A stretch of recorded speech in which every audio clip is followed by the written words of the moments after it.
Fresh air rolling down the window. Too many Urkels on your team, that's why your wind's low. Hola, welcome to the first show of Fresh Air. I am Jazzy, the voice, and tonight is just a tester show. We don't have Trey, aka RalphRude. He had some business to handle, so I'm going to do a PSA/discussion with myself and my counterpart here who doesn't want to be on camera. But that's all the more exciting. The first topic that I will be talking about is bringing your significant other to the club / party or, social gatherings where the opposite sexes are abundant. Overflowing. I don't want to say that you shouldn't bring your significant other to a party, club, or whatever. I think that you guys should have a conversation before you get to the club. And I've seen situations where they clearly didn't have that conversation. There were brawls, there were spats of some sort. And I feel like that all of that drama could be avoided by simple communication between you and your significant other. Things that you should prepare for. You should be prepared for your significant other, chatting it up, maybe, depending on their relationship, with the other counterpart. Am I right? Absolutely. That happens. Everyone's going to make their rounds. You're going to get to the party, see familiar faces. Hello, hello. And my biggest thing is, ladies, women, I cannot stress this enough. When you go to a party or a club with your man, do not linger. Don't hold on to his coattail and follow him through the club. When you guys walk in, you should separate. Don't be all up in his ass, because why are you all clingy? He's going home with you, homie. Duh. At the end of the party, he's going to be scanning the room for you, trying to see, oh, are we leaving yet? It's you. Friends there that you can chat it up with, because for sure he's going to have his boys there. So you should do that. And be prepared to be ignored. It's nothing personal, ladies. It's just that you're at a party. And if you don't like it, you shouldn't go to parties with your boyfriend. But number 2...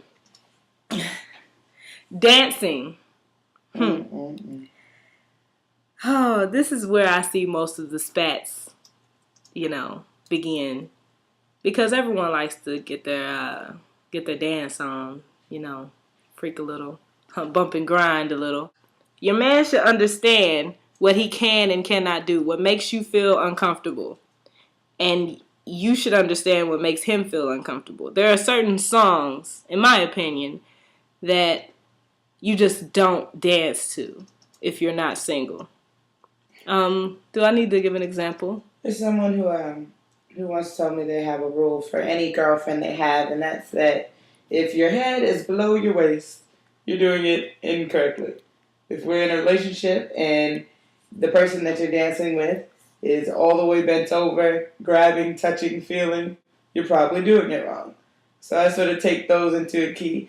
And when I'm single and I'm dancing with someone I know who's in a relationship, I keep it very PG-13, PG-11. Your man's hands should not be below the female's waist. None of this should happen. None of that. And women, you need to talk. Don't expect your man to be a mind reader. Some men know this stuff off top, but some men are just stupid. And they're gonna do it. They're gonna test your limits. They're gonna test you, see how far they can go. And if you say nothing, they're gonna go. They're just gonna go, and they're gonna go on and never come back. And never come back. That's when you have to bring it back in and say, "Hey, I don't like that."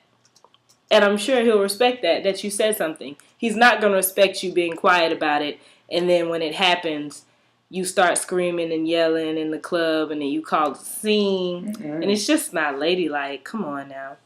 When is it appropriate, or what is the appropriate task you should take? before you go out on a joint venture with your mate, should you sit him or her, depending on your preferences and your taste, should you sit that person down and have this quote unquote talk? Okay, this talk should only occur one time. And what you guys need to do is, bring it up in casual conversation. How do you feel about me dancing or whatever? Because I feel like that's the bigger thing. I don't feel like it's bringing the significant other to the club. I feel like once you get there, you see all of these people dancing, y'all might dance together, but eventually y'all are going to get separated. And then you can't control the songs that come on. So you're separated. A song comes on, you just like, ooh, I gotta dance to this song. This is my song. And then you're looking around, you're like, where is he? Where is he? I don't see him. I don't see him. He may be looking around. Where is she? I don't see her. I gotta dance with her. Where is she? Nowhere around. But then, old Keisha is walking by. She got a fat ass. She's throwing it back. And he's like, well, damn. He's gonna hop up on that. Or, you looking for your man, but you still got a little groove going on. And Jerome comes by and he's like, hey, he might not say anything. He's just gonna jump behind you. That's how it works usually. And you're just gonna dance. You're just gonna do your thing or whatever. And if he sees you, it just depends on what kind of song, if you ask me. Songs you cannot dance to with another man if you're not single. Pony, Genuine. Almost any slow reggae song. Songs that you get it on to should not, But anyways, your man should understand that. And I guarantee you, ladies, if you try to talk to your man, he's going to understand. Speaking further on songs, at a certain point in the night, you know that the DJ has turned on the playlist. Trey Songz. Any song by Trey Songz. Any song by Trey Songz. No. Except for Say Ah. That's one. Alright. What I'm trying to say is, there's a certain time, and we all have the playlist on our computers, on our laptops, so it's easily recognizable. What is yours called? Mine's called Enough Said. Ladies, in the case that your man is, getting a little, you catch him, talking to, a chick, you may not know the conversation. They may be talking about eggs and spam, girl. You just don't know what they're talking about. But you see them talking. You see laughter. You see a touching of the arm, maybe. You see closeness. But ladies don't realize that when you're in a club, they have to be close to hear each other. They're not close because they're trying to be intimate. Sometimes they may be. But you have to understand that they can't hear what the other is saying. So they have to get a little bit closer. So don't just automatically flip a script because you see your man over there talking to some girl that you probably know. Anyway, that's another topic. Be cordial about it. There's a way that you can go get your man's attention without screaming, who is this? La, la, la, la, la. Am I doing it right? You could grab his arm, touches the top of his back. You see what I'm doing here? You see what I'm doing there?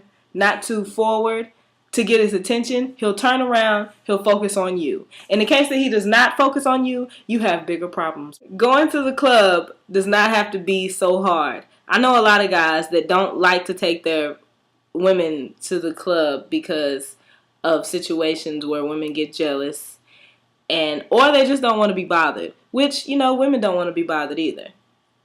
But I say that communication is key, and in a relationship, you have to talk about everything. You have to talk about uncomfortable things when you're in a relationship, and this is just one of them.